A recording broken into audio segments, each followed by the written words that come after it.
I am on episode 120 of Hunter x Hunter, so pretty deep into the Chimera arc.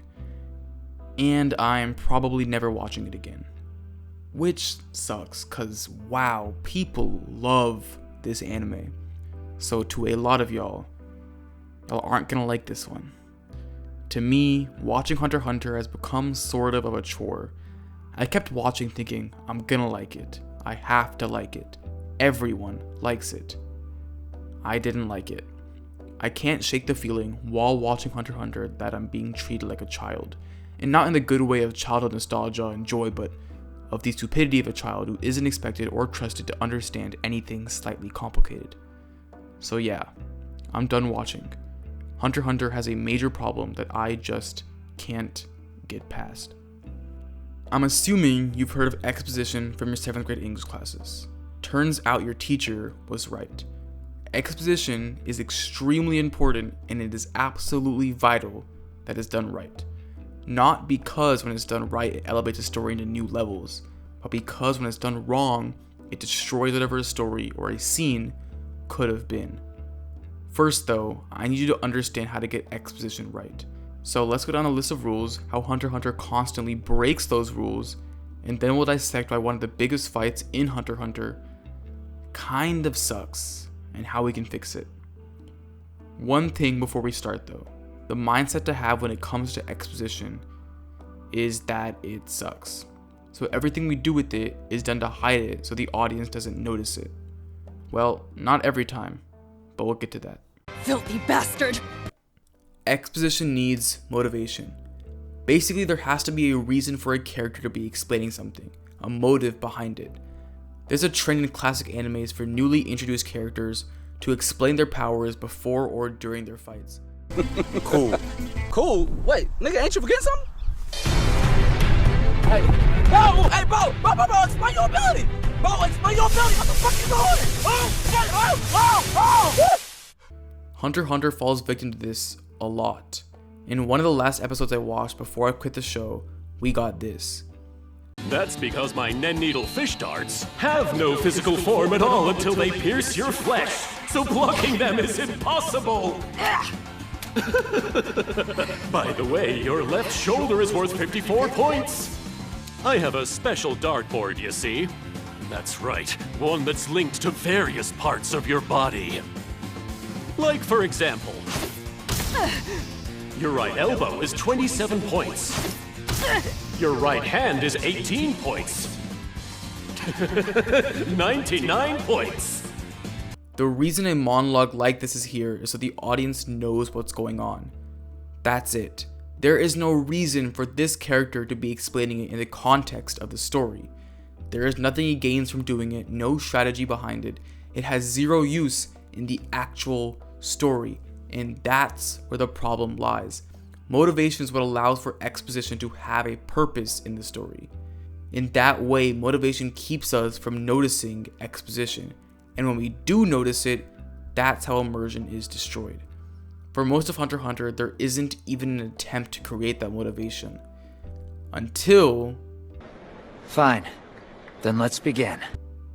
So I know everyone hates Genthru. Well, so do I. With Genthru, Hunter x Hunter has a rare attempt at creating motivation behind exposition. They fail. Horribly. To disarm the bombs, you must touch me somewhere on my body and then say the phrase, "I caught the bomber." That's it. Don't forget about my secret weapon, the little flower ability. I can use it to stop anyone who tries to touch me. You must be very careful when attempting to disarm the bombs. That's all.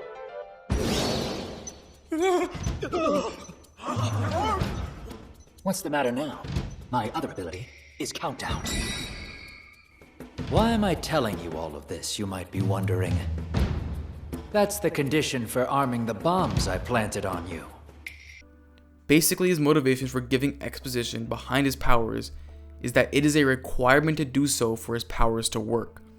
Normally, I wouldn't complain about what the motivation is as long as it's established. Until now.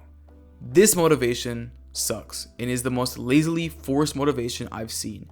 Genthru having to say that he's explaining this because it's how his powers work points out to the audience that it was an explanation and therefore exposition. opposing the entire point of using motivation in the first place. Motivation should be a naturally shown or implied thing. Instead, here, the motivation itself becomes another piece of exposition, being another function of Nen. It becomes even more problematic when, because of having to use this instead of a natural motivation, Genthru is now forced to repeat exposition to Gon in the later fight, because that's the only way his powers would work. This lazily put together motivation created a whole other list of problems that I would rather just have them forget the motivation altogether, which is something that I thought I would never ever say. Basically, fuck Genthru. Filthy bastard! Exposition in action is what it sounds like. It's exposition inside of action. It's important to know that this is not a way to get around exposition needing motivation. That's like the golden rule. You just need that. Everything else just helps disguise exposition. In this case, exposition in action helps disguise it with, the action. Now, if you're thinking Hunter x Hunter does this all the time, they kind of do, but really no, they don't. Hunter x Hunter really just does a very shitty version of exposition in action, which we will call pausing the action. Here's a comparison. This is exposition in action. The most effective way to deal with a domain is to lay out your own domain. When two domains are laid out at the same time, the more refined one will dominate that space. Now, compatibility and the amount of energy can factor in. There won't even be ashes making you, Satoru Gojo! This is exposition pausing action. 力強さの源はあの拳。パンチで来ると思わせて蹴りで来るか。いや、あの拳を絶対に使うはず。やむを得ん。左腕8本を捨てる気でパンチをガードし、右腕8本で奴を抑え込み、噛みつき、毒を送り込む。シミュレーションしてみるに。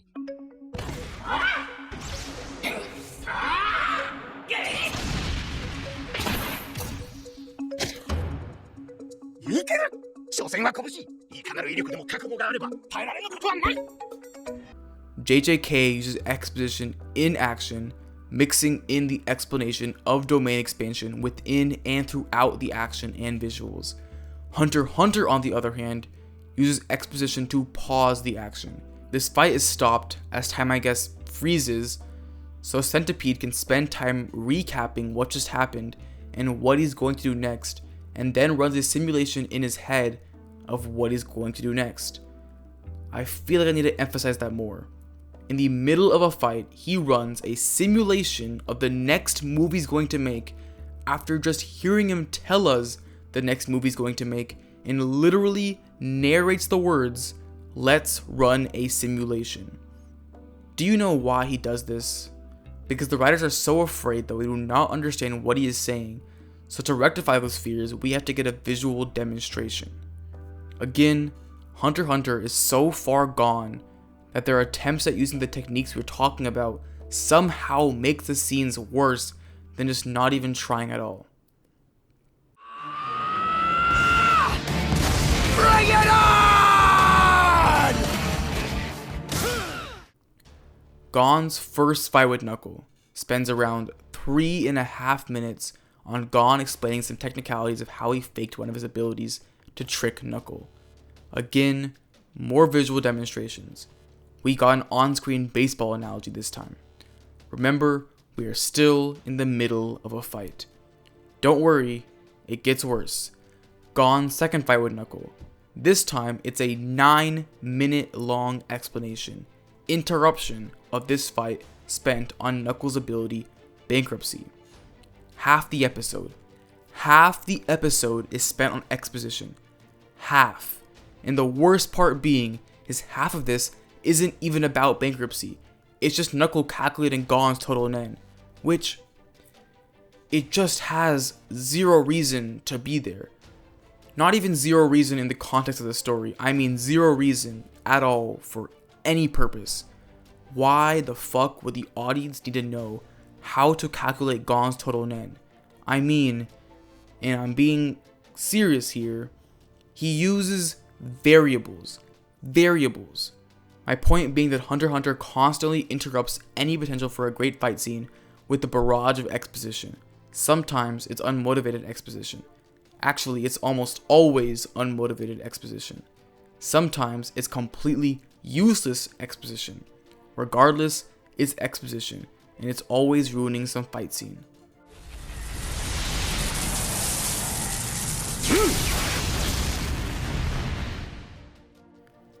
When Hunter x Hunter uses exposition and action properly, we get an actual good fight. I'm not even going to bother explaining this one because it just speaks for itself. Go back and watch the Cruller vs. Zoldyck fight and you will see how exposition in action is supposed to be done.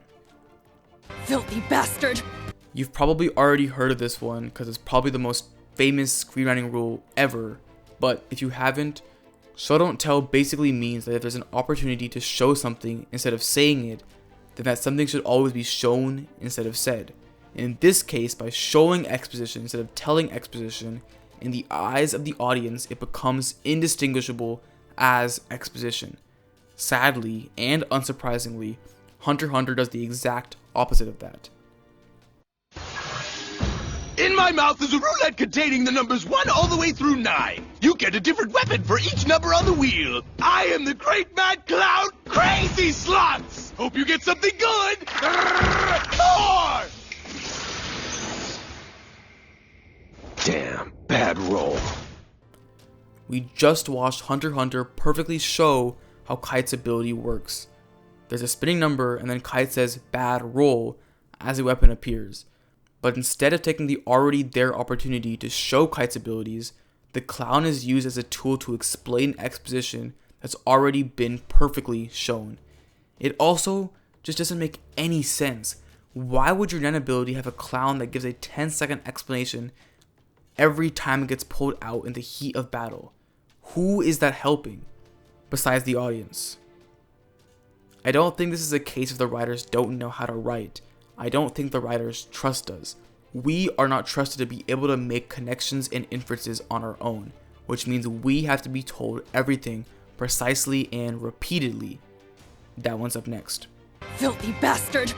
We know you should only give exposition when you absolutely have to, so it's not the best idea to repeat it when the audience has already heard it.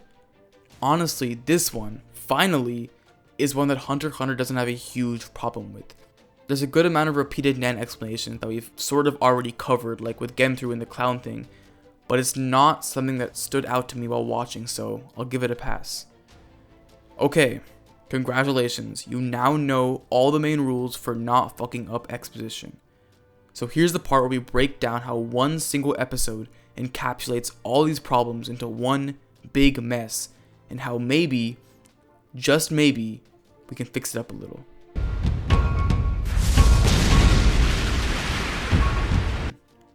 I consider this episode a guide on how to not do exposition.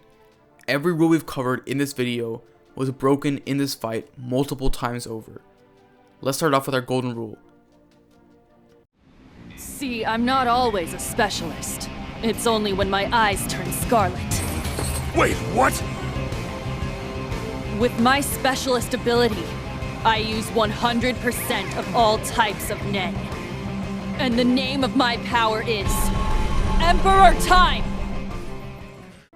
There's no motive for Kurapika explaining this. There's no reason for this to be in there in any context of the story. It is there because we, the audience, need to learn how Kurapika's powers work. Seems you're having trouble understanding. Let me explain it as a parting gift. This is an example of trying to make it look like there's motivation without having to actually go through the effort of writing genuine motivation. A parting gift is not motivation. Just simply ask yourself what Kurapika gains from explaining his powers to Yuvajin. If you're struggling to find an answer, then there you go. But this one hurts just a little more, because this one isn't some generic random character who explains their powers for no reason, like always. This is Kurapika. This is a character whose mechanisms behind their powers are directly tied to their character's motivations. A character whose abilities directly demonstrate the untempered ambition they have to achieve their goals. And that reveal of all of this was done through unmotivated exposition. Powers built on unbridled motivation were revealed through a complete lack of motivation. This time, exposition lacking motivation doesn't just ruin their immersion, it also ruins character. And that's unforgivable. Not a scratch. How? By how much Nen's in those chains, I'd say he's a manipulator who controls things. Or a conjurer who can materialize aura. If I had to guess, I'd say it's the former. But only an enhancer should be able to block my attack. What is he? You could watch this whole fight, and every 30 seconds, time would slow down, or both Yuvajin and Kurapika would just decide to not say or do anything for an unusual amount of time, so we could get some random Nen explanation or a recap of the previous 30 seconds. It ruins the immersion, it ruins the pace, and it ruins the adrenaline. It's in pretty much every fight though, so it's not surprising.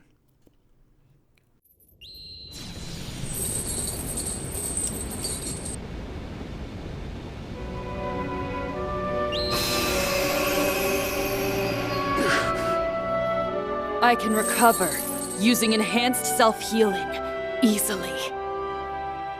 I completely shattered his left arm, but he healed it instantly. Why? I don't understand. 3 times. We essentially were just told Kurapika can heal his broken arm 3 times in a row. Kurapika shows he can heal his broken arm. Then he tells us he just healed his broken arm.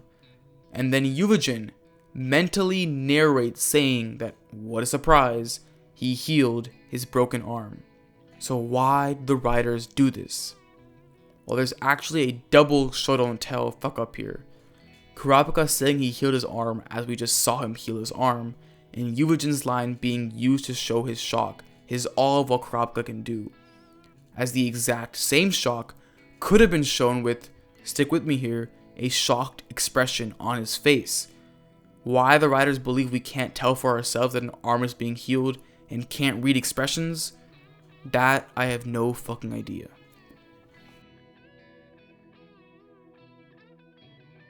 So this problem isn't technically in this fight, besides what we just saw, but later on in this show we have Kurapika spend screen time explaining to Gon and Killua in more detail how his abilities work and how they're that strong. The problem is that a lot of it is re-explaining the things that we already heard in this fight. Things like a Scarlet Eyes letting him use all abilities and what certain parts of his chain can do, and so on. You know how we just talked about how Hunter x Hunter used unmotivated exposition to fuck up an extremely important reveal for Kurapika's character? Well, in one big swoop we can fix this repeated exposition, the unmotivated exposition, and Kurapika's reveal, by using something that we're just gonna call baiting the audience. In a good way. We've talked a lot about how exposition is something that nobody wants to hear, so the entire basis around delivering exposition is about making it not noticeable as exposition. Baiting the audience is the only time that we're allowed to switch that around.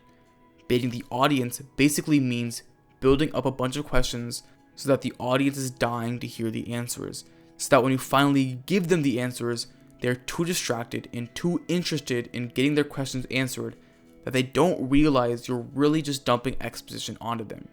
Attack on Titan and Death Note use this all the time. Really, Attack on Titan's entire plotline is pretty much just doing this, and it works really well. Hunter x Hunter could have done this too with Kurapika.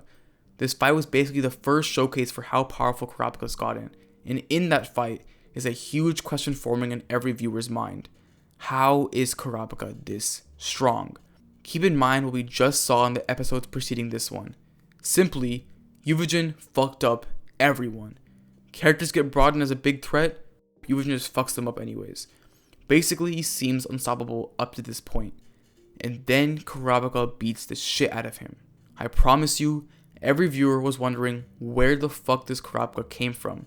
And given what we now know about how deeply connected his powers are to his character's motivations, this is a huge question and answer for his character. So answering it immediately in that same fight with unmotivated exposition is the worst possible thing that they could have done. Instead, we could have used baiting the audience to continuously show Kurapika's strength, continuously build that curiosity and mystery, and eventually answer those questions. With motivated exposition, and preferably in more of these flashbacks, instead of just hearing him explain it for 10 minutes. But done right, this would have solved 2 of our broken exposition rules, while creating a much better reveal for Kurapika and his journey. So yeah, I think Hunter x Hunter screwed up. Hard. I think it had everything that makes an amazing story, but fucked it up with the little things, the things that people take for granted. I keep telling y'all that exposition sucks, so it should be hidden, but I haven't told y'all why. So why? Because exposition goes against the entire purpose of stories. I've talked about before how the purpose of any story is to make you feel emotions, as in stories are meant to be emotional, not analytical. That is why exposition sucks. That is why the best way to give exposition is to avoid telling it. Emotions, feeling things, are really hard to do at the same time as understanding every little detail of random abilities, especially when it involves math. And Hunter x Hunter just has too much damn exposition. And I get that there's a lot to explain. It's hard to get around all of that. But if that's all necessary exposition, then at the very least, don't make it worse by adding all the unnecessary exposition. At the very least, deliver all the necessary exposition in a way that flows. And again, most of it is so easily fixable. This isn't some deeply ingrained problem. And that makes it really frustrating. I'm honestly a little pissed that I didn't like this show because, everyone loves Hunter x Hunter. I think at the end of the day, some problems and some strengths just matter varying amounts to different people. Just like the way some people are obsessed with animation and others don't really care about it. The exposition problem just matters more to me. Who knows, maybe one day I'll come back to Hunter x Hunter and finish that famous Chimera arc. Until then, that's my take on Hunter x Hunter.